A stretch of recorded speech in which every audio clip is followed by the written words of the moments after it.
My dear students, मैं हूं मुदिता और आप सभी का स्वागत है मुदिता आईएएस वॉरियर्स में। बच्चों, आज हम वर्कशीट नंबर 72 करने वाले हैं और आपके नए वीक की शुरुआत हो रही है। आई होप आप सभी ने अपना वीकेंड अच्छे से एंजॉय किया होगा और पढ़ाई भी साथ साथ की होगी। इसी वीक में आपका न्यू ईयर आने वाला है, तो आप न्यू ईयर में अच्छे अच्छे प्लेज लेना।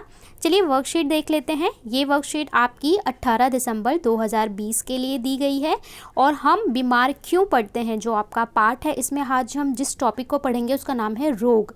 रोग के बारे में तो आप बहुत अच्छे से जानते हो। जब से कोविड आया है तब से लोग रोगों के बारे में यानी डिजीज़ के बारे में बहुत ज़्यादा ध्यान से सुनने और समझने लगे हैं।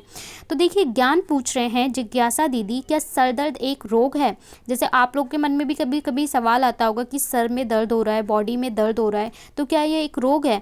वैसे ही ज्ञान के मन में ये क्वेश्चन आया तो उन्होंने पूछ लिया। जिज्ञासा बोल रही हैं, ज्ञान, सिर दर्द, खांसी आदि किसी रोग के लक्षण होते हैं। कि देखिए, सर दर्द होना कोई रोग नहीं है, लेकिन सर दर्द होना, खांसी आना, ठीक है, ये लक्षण हो सकते हैं किसी रोग के। रोग शरीर की वह अवस्था है जो शरीर के सामान्य कार्य में बाधा उत्पन्न कर प्रभावित कर सकती है। रोग होने का मतलब ये है कि आपका जो शारीरिक जो ये मशीनरी चल रही है, आपका शरीर क्या है, एक मशीन है, तो इसमें कोई बाधा उत्पन्न हो तो इसका कारण क्या होता है? रोग होता है। किसी भी रोग के लक्षण किसी निश्चित रोग की उपस्थिति को दर्शाते हैं।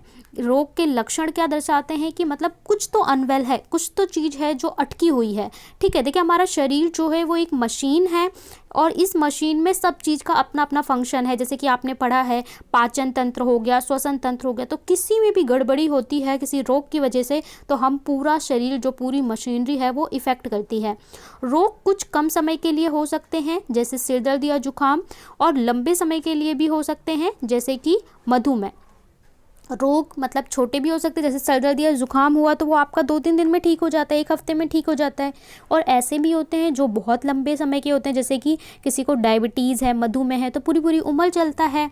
ठीक है, शुगर की प्रॉब्लम होती है, या कैंसर की तरह जीवन के प्रति खतरा दिखाने वाले भी हो सकते हैं। ऐसे रोग भी होते हैं जो जीवन के लिए ऐसे होते हैं कि जीवन को भी समाप्त कर दें, जैसे कि कैंसर। तो इतनी तरह के रोग होते हैं। आगे देख लेते हैं। एक व्यक्ति का स्वास्थ्य अच्छा या खराब हो सकता है, लेकिन उसका रोग ग्रस्त या रोग मुक्त होना अन्य कारकों पर भी निर्भर करता है और इसके लिए उसकी सही जांच आवश्यकता है। सही जांच की आवश्यकता होती है। मतलब एक व्यक्ति जो है वो उसका स्वास्थ्य अच्छा या खराब हो सकता है, लेकिन ये तो हम कह सकते हैं कि आपका स्वास्थ्य अच्छा है या खराब है, लेकिन आपके अंदर कोई रोग है या नहीं है यह आप देख के नहीं बता सकते। उसके लिए किसकी आवश्यकता है? जाँच की। कि उसके लिए अलग अलग तरह की जाँच की होती है, जैसे आपकी रक्त जांच होता है, पेशाब का जांच होता है। ठीक है, तो उनसे पता चलता है कि आपके अंदर कोई रोग है अथवा नहीं है। हम कब कहते हैं कि व्यक्ति रोगग्रस्त है, और आप किस कंडीशन में कहेंगे कि किसी व्यक्ति को रोग है? जब व्यक्ति का शरीर या उसकी कार्य प्रणाली में खराबी प्रदर्शित हो, यानी कि उसके शरीर में कुछ ऐसा लगे आपको कि खराबी है, या फिर उसके कार्य प्रणाली में, यानी वो ठीक से सांस नहीं ले पा रहा है, उसके पाचन तंत्र में समस्या है, किसी भी तंत्र में जो समस्या आती है तो हम क्या कहते हैं, वो सही से कार्य नहीं कर पा रहा, यानी उसके अंदर कोई रोग हो सकता है। जब किसी व्यक्ति में कुछ लक्षण जैसे कि सिर दर्द, खांसी, जुकाम, बुखार, दस्त, दौरे, ये सब नज़र आते हैं तो भी हम कह सकते हैं कि इसके अंदर कोई रोग है। और उसके बाद अगर हम कहते हैं तो फिर वो क्या करता है? अगला स्टेप, जाँच करवाता है। रोगी के कारण, अब रोग होने के क्या क्या कारण हो सकते हैं? तो अनेकों कारण हो सकते हैं, जैसे कि रोगाणु, वायरस, बैक्टीरिया, कवक, प्रोटोजोआ।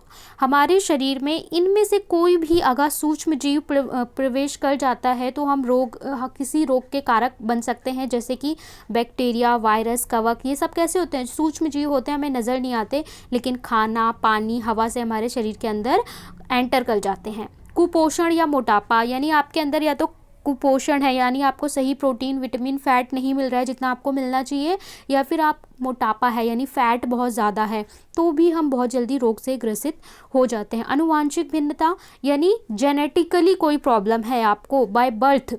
ठीक है। पर्यावरण प्रदूषण, जैसे कि हवा, पानी प्रदूषित होना, ये भी आजकल डायरिया और बहुत सारे रोगों का कारण बनता है। सही इलाज का अभाव, टीकाकरण का अभाव, यानी कि बचपन में जो आपको दवाएं पिलाई जाती हैं, बहुत सारा 2 साल 5 साल तक उम्र में आपको टीका लगता रहता है, तो अगर वो टीकाकरण सही से नहीं हुआ है, गलत हुआ है, तो भी आप बहुत जल्दी किसी रोग के चपेट में आ जाते हैं। इसके बाद है रोगी के सूचक। रोगों के सूचक क्या होते हैं? यह किसी रोग के निश्चय या सटीक जानकारी देते हैं। रोग के सूचक मतलब जो आपको इंडिकेट करे, हाँ भाई सच में इसमें कोई रोग है। इन्हें जानने के कुछ जांच जैसे अल्ट्रासाउंड टेस्ट आदि किए जाते हैं। जब आप ये टेस्ट करते हैं तो पता चलता है हाँ कोई सच में रोग है। जैसे कुछ चीज़ों के लिए अल्ट्रासाउंड किया जाता है, जो आपके बॉडी के इंटरनल पार्ट्स हैं, अंदरूनी पार्ट्स हैं, उसकी इमेज हम ले लेते हैं पेपर पे और उससे पता लगाने की कोशिश करते हैं। इसके अलावा अलग अलग टेस्ट होते हैं। रोगों के लक्षण क्या हैं? रोगी के लक्षण इस पर निर्भर करते हैं कि आप कैसा अनुभव कर रहे हैं। ये सामान्य और विशेष दोनों हो सकता है। जैसे सिर दर्द, जुकाम, इनसे क्या पता चलता है कि आप अगर आपके नॉर्मल दिनचर्या से अलग चीज़ें हो रही हैं तो ये क्या है? लक्षण है। जैसे लूज मोशन, आपको बहुत ज़्यादा मोशंस हो रहे हैं, वॉमिटिंग हो रही है, तो इसका मतलब क्या है? या तो आपने इनहाइजेनिक खाया है या फिर गंदा पानी, या फिर अगर ये दोनों नहीं है तो हो सकता है किसी रोग का लक्षण हो।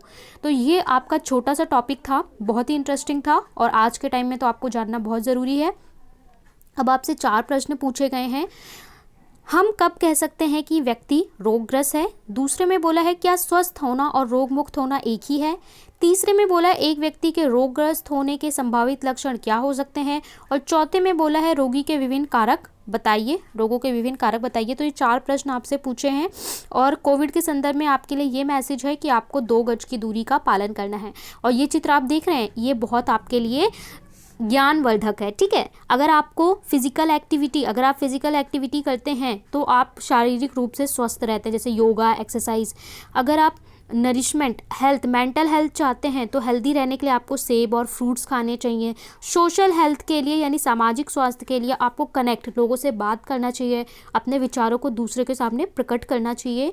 और स्ट्रेस फ्री रहने के लिए आपको योगा और मेडिटेशन करना चाहिए, ठीक है। चलिए अब सोल्यूशन देख लेते हैं फटाफट से। हम कब कहते हैं कि एक व्यक्ति रोगग्रस्त है? हम कह सकते हैं कि एक व्यक्ति रोगग्रस्त है जब व्यक्ति का शरीर या उसकी कार्यप्रणाली में खराबी प्रदर्शित हो, नंबर 1। नंबर 2 क्या होगा? जब किसी व्यक्ति में कुछ लक्षण जैसे सिर दर्द, खांसी, जुकाम, बुखार, दस्त आदि नजर आने लगे। ओके। 2 में बोला है क्या स्वस्थ होना और रोग मुक्त होना एक ही है? नहीं जी, बिल्कुल नहीं।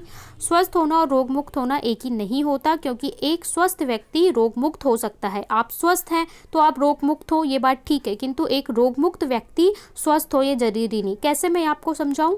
एक व्यक्ति है जो किंतु एक रोग मुक्त व्यक्ति जरूरी नहीं स्वस्थ हो। एक व्यक्ति है, ठीक है, आप क्लास में एक बच्चा है, उसको कोई बीमारी नहीं है, लेकिन ज़रूरी नहीं वो स्वस्थ हो सकता है उसके अंदर कुपोषण हो, यानी उसके अंदर सही से फैट और विटामिन उसको ना मिलता हो, इसलिए उसकी हाइट कम रह गई हो, हाइट ज़्यादा रह गई हो। या फिर एक बच्चा है जो आपको दिख रहा है कि उसके अंदर कोई बीमारी नहीं है, लेकिन वो सोशली हेल्दी नहीं है, मतलब वो समाज के सामने बोल नहीं पाता, लोगों की भीड़ में देख के घबरा जाता है, नर्वस हो जाता है, अपनी बातों को रख नहीं पाता। तो इसका मतलब क्या है? वो स्वस्थ नहीं है, सोशल रूप से मेंटल इश्यू हो सकता है, लेकिन हम उन बातों को हेल्थ में काउंट नहीं करते। तो इसलिए दोनों चीज़ बहुत अलग बात होती है। आगे देख लेते हैं। तीसरे में बोला है एक व्यक्ति के रोगग्रस्त होने के संभावित लक्षण क्या हो सकते हैं? किसी रोगी के लक्षण इस प्रकार निर्भर करते हैं कि आप कैसा अनुभव कर रहे हैं, या सामान्य अथवा विशेष हो सकता है, जैसे सिर दर्द, जुकाम, दस्त आदि, ठीक है। रोगी के विभिन्न कारक बताइए, क्या क्या कारक हो सकते हैं? तो रोगों के विभिन्न कारक इस प्रकार हैं। नंबर 1, रोगाणु जैसे वायरस, बैक्टीरिया, कवक, ये सारे क्या होते हैं? सूक्ष्म जीव होते हैं जो आपको दिखते नहीं है, ठीक है, माइक्रोस्कोप में देखना पड़ता है। ब्रेड होती है, खराब हो जाती है तो उसमें कवक, फंगी लग जाती है ग्रीन, और गलती से आपने खा लिया तो क्या होंगे? बीमार होंगे। कुपोषण या मोटापा, अनुवांशिक, कुछ लोग को जेनेटिकली, मतलब मदर और फादर में जैसे डायबिटीज़ है तो जेनेटिकली बच्चे में हो जाता है। HIV है तो जेनेटिकली माँ बाप से बच्चे में आ जाता है। पर्यावरण प्रदूषण जैसे जल प्रदूषण, वायु प्रदूषण, इसकी वजह से आजकल आपको बच्चों का स्वास्थ्य सही नहीं रहता, बाल सही नहीं रहते, स्किन सही नहीं रहती, ये सब क्या है? प्रदूषण की वजह से है। स्किन पे एलर्जीज हो जाती हैं और पिंपल्स हो जाते हैं, ये सब क्या है? वायु प्रदूषण की वजह से है। सही इलाज का अभाव और टीकाकरण, तो टीकाकरण भी आपको पता है कि अगर नहीं होता या कुछ टीका आपने मिस करा है तो उसकी वजह से भी आप वीक हो जाते हैं, इम्यून वीक हो जाता है। तो ये आपके उत्तर हैं, आप स्क्रीनशॉट ले सकते हैं, ठीक है। और अगर आपने टेलीग्राम नहीं ज्वाइन किया है तो डिस्क्रिप्शन में लिंक दिया है, वहाँ से टेलीग्राम को ज्वाइन कर लीजिए, मुद्दा IAS वॉरियर। आपके फ़ोन में टेलीग्राम नहीं है तो प्ले स्टोर से आप पहले डाउनलोड कर लीजिए और फिर चैनल ज्वाइन कर लीजिए। सारे वर्कशीट के सॉल्यूशन हम वहाँ पे डाल देते हैं।